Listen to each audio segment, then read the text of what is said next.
News Matt in the building. What's good, y'all? Hope you're having a blessed day. Also, Bald Matt in the building. If you know, you know. If you don't know, go check out my recent video. But anyways, Jalen Green, the saga continues, and what he just said, let's just say he's not salty or slightly mad, but you can tell he's really mad about it, and we're going to spend the entire news video talking about this situation. It's going to be a very long video, I feel like, so if you're new to the channel, you know what to do. We're on the road to 1 milli. Now, without further ado, let's get into this mess. We're not slowly going to go into this, we're just going to be very blunt about it like Jalen Green was. The NBA draft is coming up pretty soon. It's not really close, but it's going to sneak up on us. And the quote-unquote big three and the main three going into the draft is Cunningham, Jalen Suggs, and Evan Mobley. Before we go any farther, I want to say that it's absurd that Jalen Green is not even a part of the big three, but we'll touch on that a little later in this video.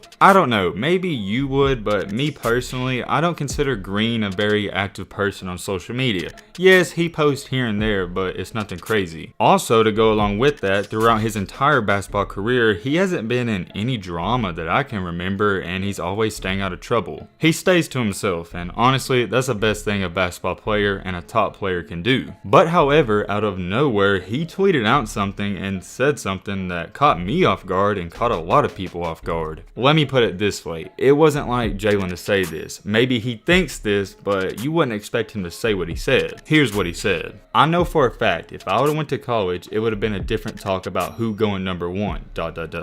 It's good though. I love the G League with a praying emoji. It prepared me ahead of a college move. I ain't gonna stop working with a laughy face. I hope you understand what I'm about to say. Have you ever texted someone, and this is true, and just felt bad vibes? That's what I'm getting with this tweet and message, and don't say I'm crazy because you know what I'm talking about. You can feel vibes from text messages. It's very clear and obvious that he's really salty about this whole NBA talk, and he's not even considered one of the top 3 players. It's almost like he's trying to laugh the pain off because I feel like it's hurting him. Pay attention to what he said. He's like, it's all good though, acting like he doesn't care. In reality, we know he cares. He's a competitive person, and most of us watching this, we're competitive athletes. Hold on right there, pump the brakes. I know what some of you are thinking. Well, Matt, it doesn't matter if he goes 1, 2, 3, 4, 5. He's still gonna be a millionaire. I strongly disagree with that because it does matter to these guys. They want to be the #1 pick. It has nothing to do with money. They're competitive, and that's what their nature is. And then at the end of his tweet, he's trying to give reasons as to why he liked the G League more. He's like, oh, it prepared me for college and I ain't gonna stop working. Some people were sending me this and saying that he's throwing shade and shots at all the other players in the draft, but I don't think so. I don't think it has anything to do with the players, it's more with him just not getting the respect he deserves. This video is about to get really,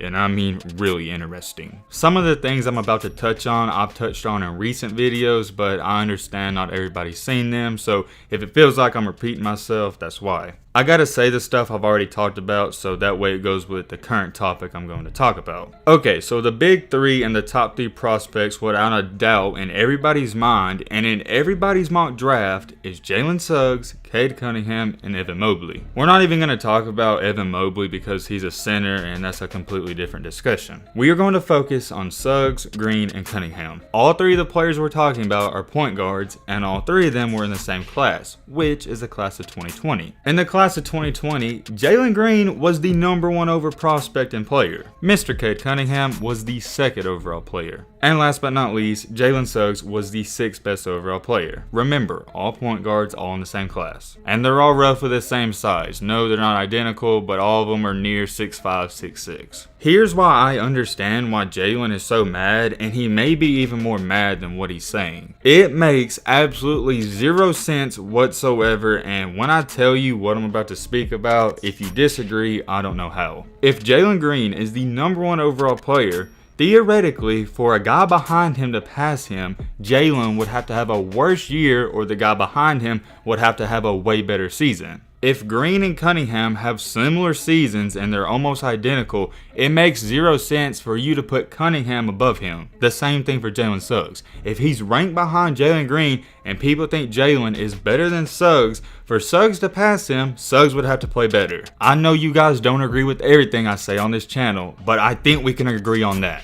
I already know somebody's gonna say, Matt, rankings aren't everything, and you're right, but guess what? In high school, people were saying that Jalen Green was gonna be the #1 pick, and the only discussion was that maybe Cade Cunningham could pass him. Suggs was not even in this conversation a year ago. You need to understand that. So the main reason Suggs passed him and is ranked ahead of him now is because I guess Jalen Green had a bad season in the G League. But that's not true. Let's look at the Cade Cunningham comparison first, and then we'll talk about Suggs. In the G League, Green averaged 18 points per game, 3 assists, and 4 rebounds. Shot 46% from the field and 36.5% from the three-point line. Cade Cunningham averaged 20 points per game, 6 rebounds, 3.5 assists, and shot 44% from the field. His three-point percentage was slightly better, it was right at 40. Cunningham also averaged 4 turnovers per game, and nobody talks about that. Look, we could sit here and nitpick at all the stats, but to make a long story short, they had similar seasons. Cade averaged slightly more points, but Green shot better from the overall field. Cade shot better from the three-point line, but he averaged way more turnovers. We're not here to nitpick. The only reason I put those stats out there for you guys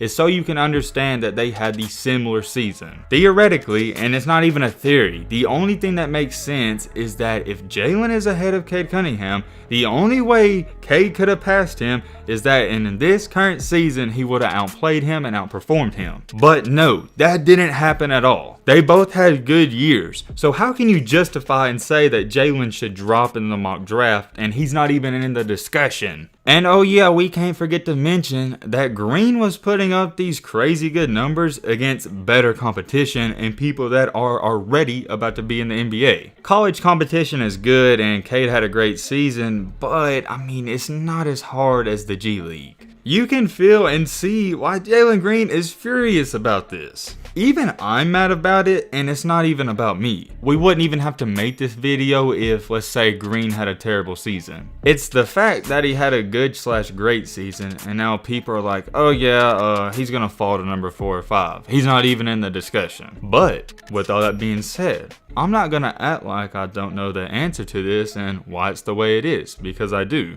It's fairly simple. I'm not gonna beat around the bush and give you some BS reason. The only reason it's the way it is because Jalen Green didn't play college basketball. Like he said in his tweet, if he would have played in college, it'd have been a different story. The bottom line and the truth is that casual fans don't watch the G League. Some of you are saying, but Matt, casual fans aren't making these rankings and they're not picking these players. NBA scouts, analysts, ESPN, whatever you want to call them, they're making these rankings and scouting these players. I don't know who told you this and gave you the lie that some people think these scouts actually scout these players 100%, but they don't. Yes, they know the basic stuff and they're going to go to 5 to 10 games a year. Whereas for Cade Cunningham, they saw him play on TV and national TV every day. It's common knowledge at this point. If you play college basketball, that's going to be the best thing for a player to get his name out there. Is it fair? No. Should it be this way? No. But let's not act like Jalen Green didn't have a choice. He chose the path he chose. There's positives and negatives to every situation. Jalen did get paid, but now he's not going to be number 1. Even with the Cade and Green situation, I don't really care about this one. The main problem, and I made a whole video about this, is the Jalen Suggs thing. At this point in time last year, nobody at all was talking about, oh, I'd get Jalen Suggs above Jalen Green. Nobody was saying that. And if you say that in the comment section or even to yourself, you're flat out lying. And even till this current date, if you would take Suggs over Jalen Green, I don't know what to tell you. I made a whole video talking about them too, like I said. All I'm going to say is Jalen Green, generational talent. Jalen Suggs, not generational talent. You can do what you want with that information. I think Jalen Suggs can be an all-star, but that's his ceiling. This is where things really start to get heated, at least for me. Suggs was the 6th best overall player in the country in ESPN, and like we said, Green was 1. Theoretically, once again, I've said it before, I'm going to say it again. For Suggs to even get near Green, he would have to have a better season. In college, Suggs only averaged 14 points per game, 5 rebounds, 4.5 assists, and shot 50% from the field. He also shot 33.7% from the three-point line. I'm just giving you the stats to give you a perspective. On the flip side, Jalen Green,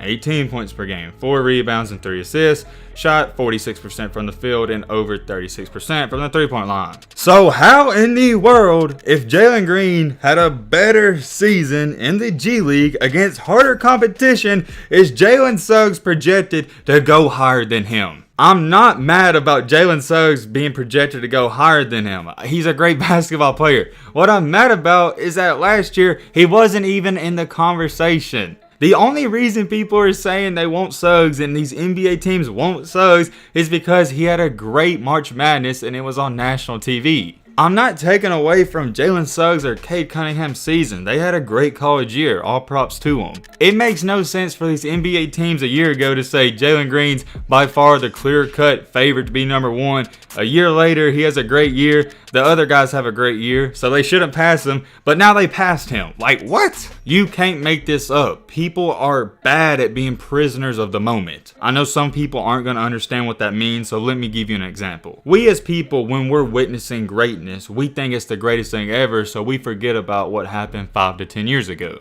And I get it 100%. Like, if I witnessed Jalen Suggs' shot, I'm going to think that was the greatest basketball moment ever because I witnessed it, and it means a lot to me. But sometimes we forget when players are doing great things in the current year that there's other players that did great things before them that aren't being recognized now. You want to know something that may be a hot take and crazy?